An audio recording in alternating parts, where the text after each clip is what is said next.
Hello, book besties! What is going on? I'm Ashley. Today we're going to be talking about some apps that I use to supplement my reading.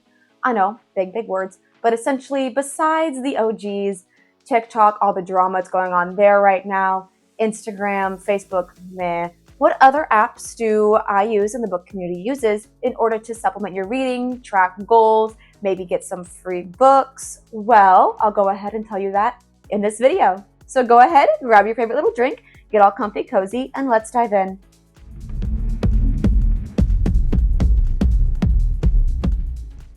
So there's a couple of apps that I use that are both community driven, but also help me track my goals and track my reading stats.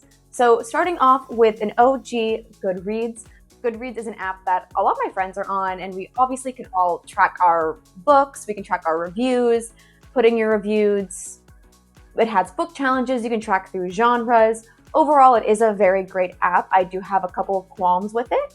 Number one being that it is owned by Amazon, therefore it is owned by Jeff Bezos and Eat the Rich. So not necessarily an app that I want to support, but there are some other options when it comes to tracking your books, connecting with friends, writing your reviews, and overall a better experience. Also, the UI design of Goodreads is not it.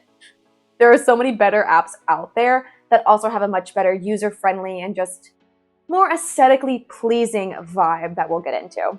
App number 2 that I use is StoryGraph. Honestly, StoryGraph is far beyond Goodreads when it comes to just all the data and analytics they give you as far as books that you read. So yes, you can go in, say, I'm reading this book, I want to read this book, I've read this book. You can rate, you can give your own thoughts and reviews, but they also have such an in-depth review process where they're asking you what genre it is. They already know all these stats and statistics about, is this fantasy? Is this thriller? Is this horror? What more do you want to see? What less do you want to see? And it has literally analytical graphs about how much you like to read as a reader, how much horror do you read, how much sci-fi, how much fantasy, and it breaks it down in graph form, hence the name, StoryGraph. I don't like numbers, but man, do I love me a good graph. I love to see, in my comparison to fantasy, to romance, to thriller, just all laid out for me in a colorful pie chart. Give me a colorful pie chart. Also, some more pros is that StoryGraph is Black and woman owned. So we slay, we love that, and we love supporting that over freaking Jeff Bezos. Now, 2 apps that are more community driven. We have Fable. I discovered Fable when TikTok was on the verge of being banned and all the book community was like, where in the world are we gonna go? Fable. If Goodreads and StoryGraph were more community-based, that would definitely be this app. It has a really great user design, first off. Stunning colors, stunning visuals. I love that not only the book community, but also the TV community are on here. There's group discussions, Discord, status about what you're reading. Again, you can break down the stats as well and the genres as well. You can see how much fantasy versus how much romance that you've read. I have all my stats here from the start of 2025, and you can see I've been really into romance this year. A little bit of fantasy, a little bit of thriller, and everything breaks down for you also in a great graph form. I love a graph, but I'm very excited to continue to use Fable and to really connect with the book and TV community through this app. Another one that's coming is called Tome.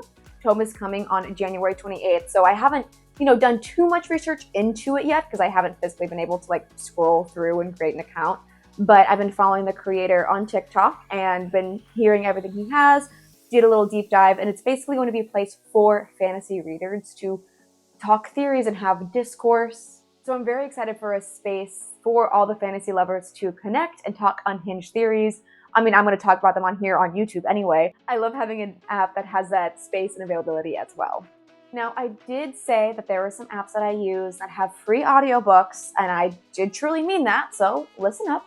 If you have a library card, which if you don't, you should pause this video right now and go get one because the library systems are amazing and we love supporting our local libraries. If you have a library card, there are 2 apps that I use, Libby and Hoopla. Both these apps are free to use with your local library card. And just like a normal library, you can go in, you can essentially check out a book, you can be on the waiting list for a book, you can, put it on hold for however long if they only have certain many copies out.